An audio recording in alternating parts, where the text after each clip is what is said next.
Bună tuturor și bine ați venit pe canalul nostru! Este încă foarte devreme, orașul doarme, iar noi am pornit la drum din Belgia spre Alsacia.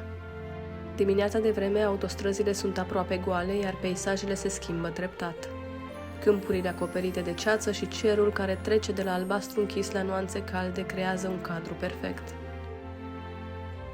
Astăzi mergem spre două dintre cele mai frumoase destinații de Crăciun din Europa, Strasbourg și Colmar. Vom descoperi împreună târguri de Crăciun celebre, mâncare tradițională și arhitectura impresionantă a acestei zone.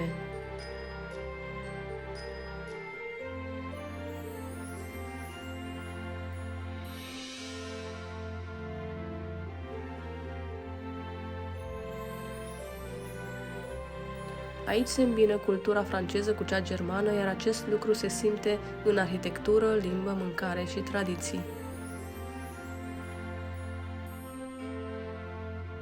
Transportul în comun din Strasbourg este foarte accesibil, circulă foarte bine și costă doar 4,80 € pentru un bilet de 24 de ore pe orice linie. Strasbourg deține titlul de capitală a Crăciunului.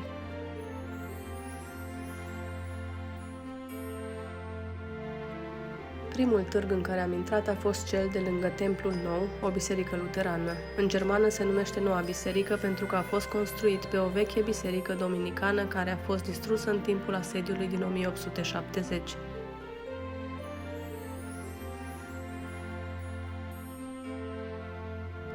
În Franța, castanele sunt preparate în foarte multe feluri, cum ar fi dulcețuri, pateuri sau produse de patiserie.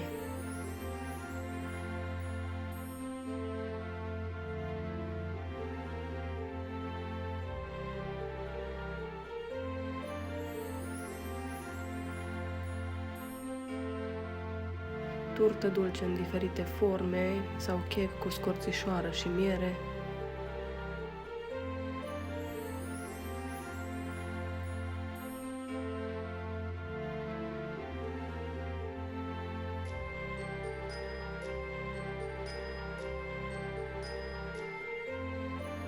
Puteți să achiziționați tot felul de bunătăți dulci sau sărate, printre care și vestiții bretzels.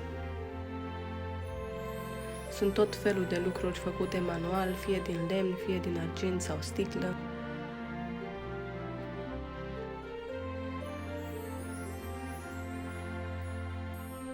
Obiecte de îmbrăcăminte, ca și eșarfe, căciuli, lucruri de piele.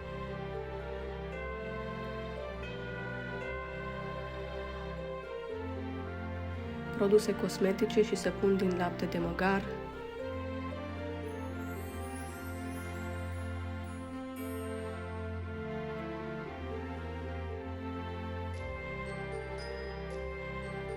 În perioada Crăciunului, orașul se transformă complet.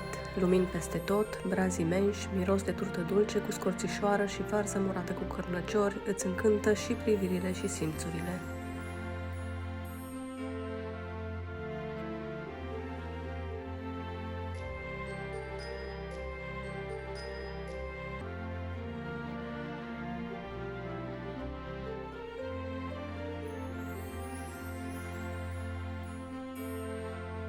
Vă recomandăm să explorați străduțele din centrul orașului și să vă bucurați de decoruri.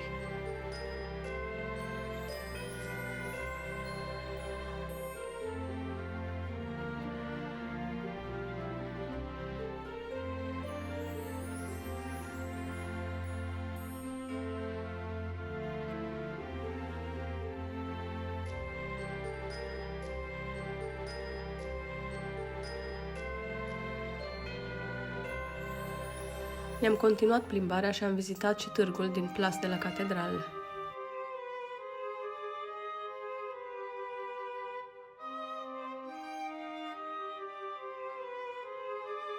Catedrala din Strasbourg este un simbol al orașului.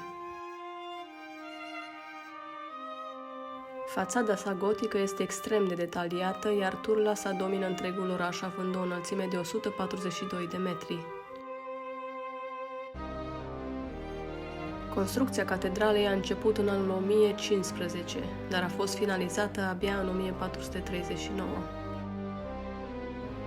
Piatra roșiatică maronie a fost adusă din munții Vosges, ceea ce face catedrala să apară într-o culoare cu totul specială. Între 1647 și 1874 a fost cea mai înaltă clădire din lume. Astăzi este a 6-a cea mai înaltă biserică din lume.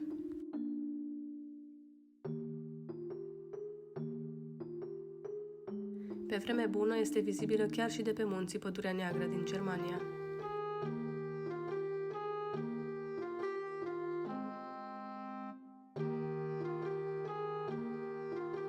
Catedrala a avut de suferit în timpul Revoluției franceze din 1789, revoluționarii distrugând cu ciocanele peste 215 statui.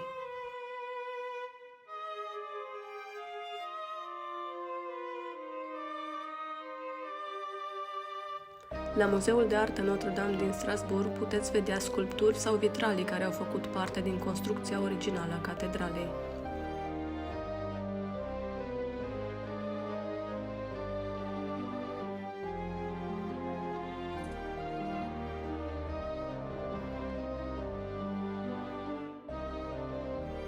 Am ales să vizităm catedrala și din interior. Este absolut impresionantă și vă recomandăm să o vizitați chiar dacă trebuie să stați la rând 20-30 de minute pentru a intra, iar intrarea este încă gratuită.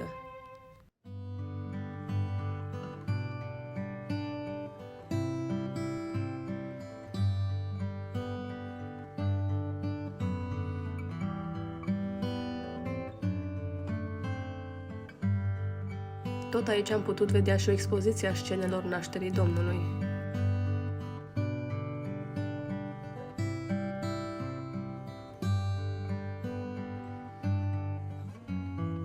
Și cuvântul s-a făcut trup și a locuit printre noi, plin de har și de adevăr.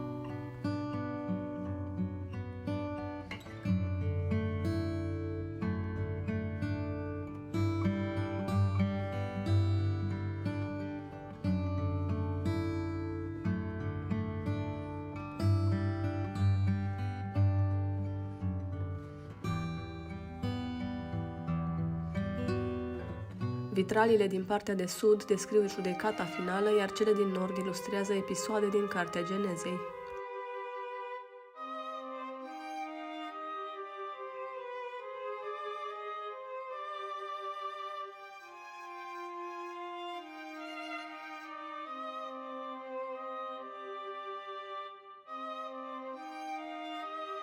Hitler a vrut să facă din această catedrală sanctuarul național al poporului german.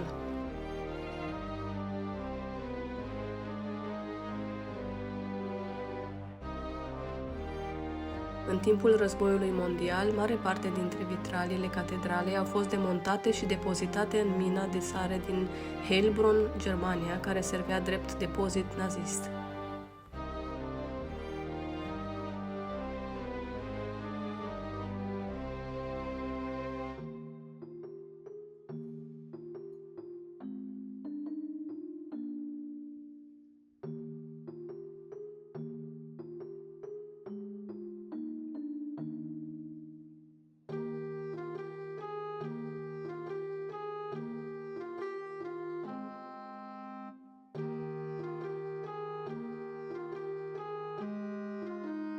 Catedrala este parte din patrimoniul UNESCO încă din 1988.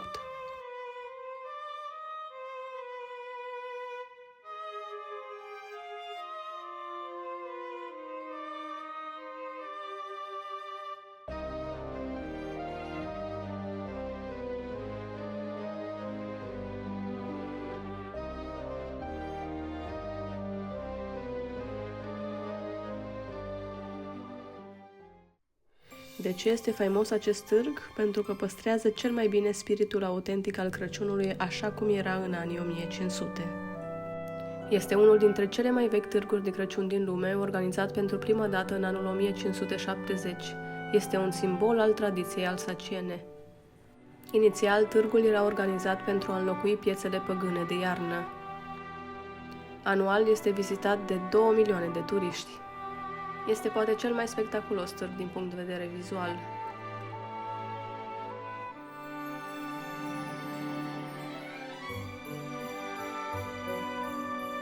Și aici aveți de ales între foarte multe suveniruri, printre care și păpușile alsaciene, pijamale, șosete de lână sau papuci de casă.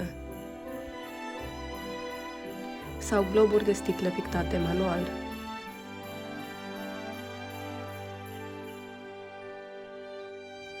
Puteți achiziționa și suc cald de mere cu scorțișoară, suc de pere cu vanilie sau suc de mere cu căpșuni. Aici aveți acei bredel tradiționali, dar și Kogelhopf, un fel de brioșă cu unt, cu aromă de vanilie și rămâie sau rom decorate cu migdale. Sunt și variații cu șuncă și nuci care se servesc la aperitiv. O plimbare cu barca îți oferă o perspectivă complet diferită asupra orașului.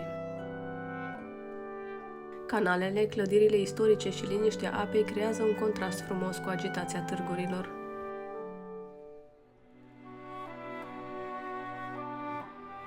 Costul unei excursii costă 17 euro și durează cam 70 de minute. Palatul Rohan, construit în 1742, a fost cândva reședința episcopilor și cardinalilor casei Rohan, dar și a mai multor monarhi francezi, inclusiv a lui Napoleon Bonaparte. Astăzi, aici puteți vizita 3 muzee, Muzeul de Artă Decorativă, Muzeul de Arheologie și Muzeul de Arte Frumoase. Plimbându-ne pe străduțele din Strasburg, am avut bucuria să vedem și expoziția Scenei Nașterii Domnului expusă în Palatul Episcopal, actuala reședință a Arhiepiscopului de Strasburg.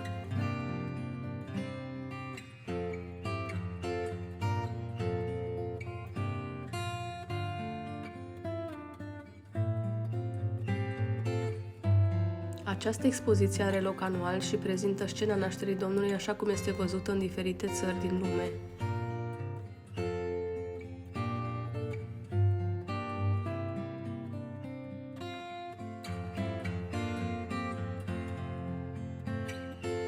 Pe toate continentele, scena nașterii Domnului este și sculptată manual și fiecare are o interpretare artistică diferită.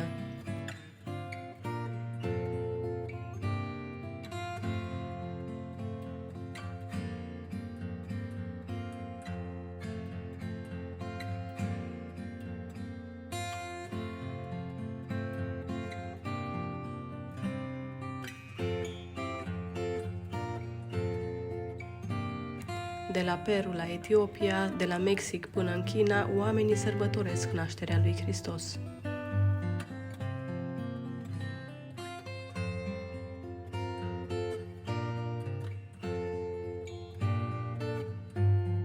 A fost o expoziție foarte frumoasă, iar intrarea este liberă.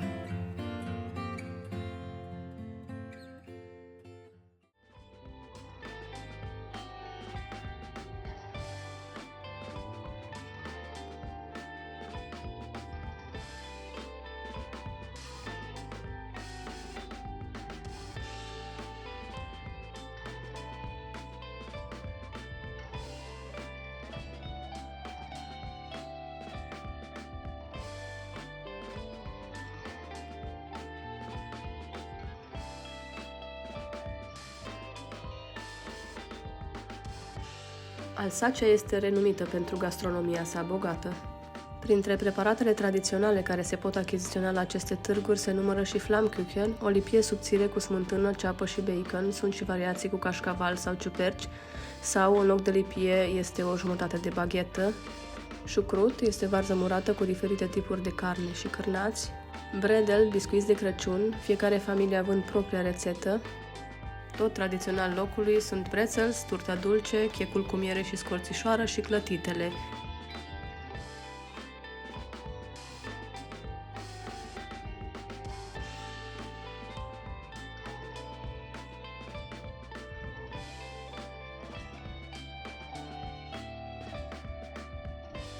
Și aici sunt tot felul de suveniruri, obiecte din sticlă, lut sau lemn.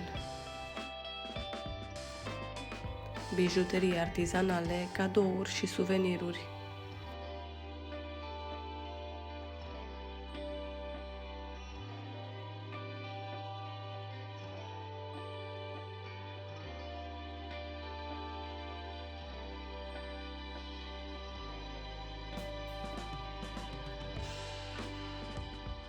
Dacă sunteți în căutarea unei iesle de Crăciun, aici sunt foarte multe variante, de ceramică sau de lemn.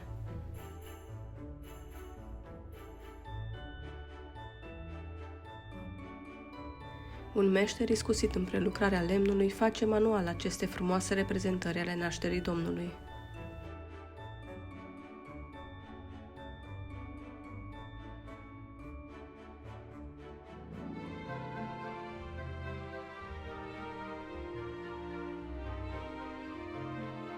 Nu întâmplător, târgurile din Alsacia sunt așa de populare, decorurile de aici sunt unice și foarte frumoase.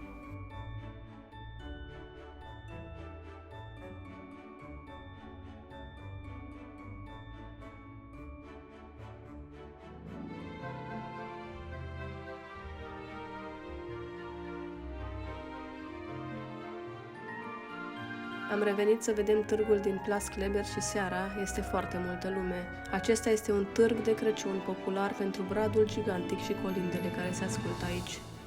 Bradul este ales cu mare grijă și este donat de comunitățile montane.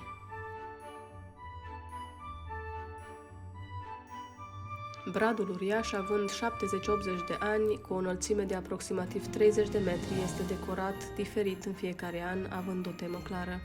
Se spune că primul brad a fost expus în această piață în 1492. Pe vremuri, sub brad se aduceau cadouri pentru nevoiași, tradiția se numește Village du Partage. Tradiția încă continuă, aici avem mai multe informații despre cum putem dărui celor nevoiași.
Strasburg și Colmar sunt la aproximativ o oră distanță, iar drumul trece prin peisaje liniștite specifice Alsaciei.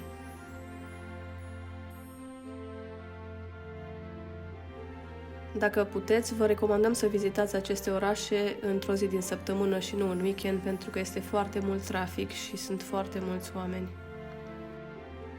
Colmar este orașul natal al sculptorului Frederic August Bartholdi, creatorul Statuii Libertății. Legenda spune că fața statuii Libertății este sculptată după fața mamei lui Bartholdi.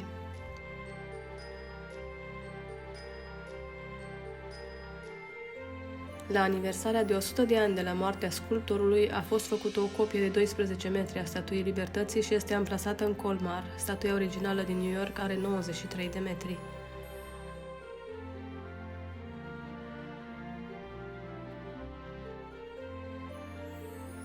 Colmar este considerat unul dintre cele mai frumoase orașe mici din Europa.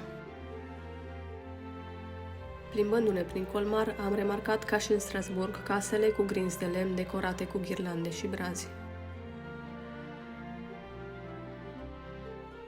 Casele tradiționale alsaciene făcute cu bârne de lemn vizibile pe fațadă au fost inițial doar albe sau culoarea lutului.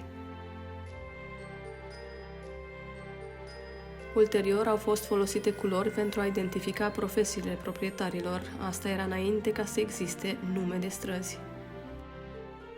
Astfel, fațadele albastre indicau tâmplari, cele galbene brutari, iar cele roșii producătorii de vin. Lemnul pe care îl vedeți pe fațadă nu este ornamental, ci reprezintă chiar scheletul casei. Bârnele verticale sunt pentru suport structural, pe când cele diagonale pentru protecție împotriva vântului și a vibrațiilor.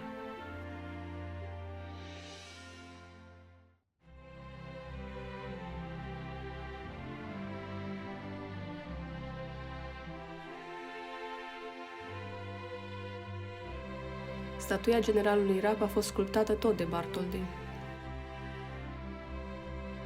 Târgurile de Crăciun din Colmar sunt în Plas de Dominican, Koifbus, Mica Veneție și cel mai căutat, cel din Plas Rapp. Este un târg elegant, cunoscut pentru decorurile sale rafinate.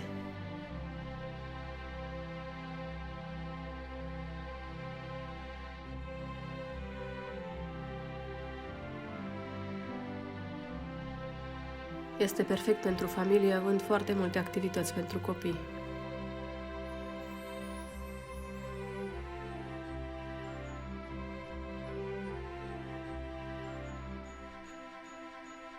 Totul pare desprins dintr-un basm.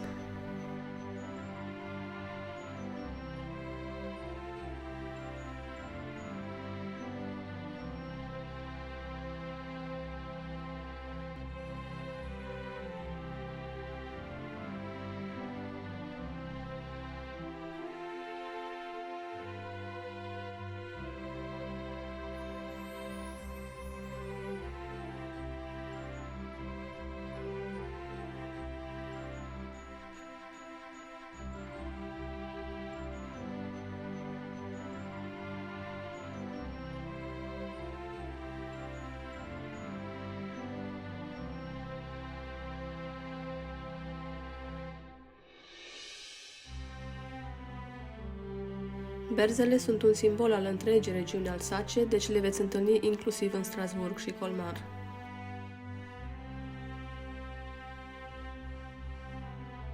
După câteva zile pline de culoare, lumini și povești, ne întoarcem spre casă. Dacă v-a plăcut această călătorie prin Alsacia, nu uitați să dați like, subscribe și să ne spuneți ce v-a plăcut cel mai mult și ce loc frumos ați vizitat în perioada Crăciunului.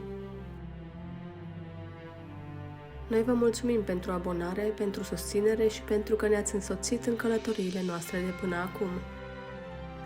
Vă dorim sărbători frumoase cu pace și sănătate și anul viitor să continuați să călătoriți împreună cu noi. Vă mulțumim pentru vizionare, pe curând!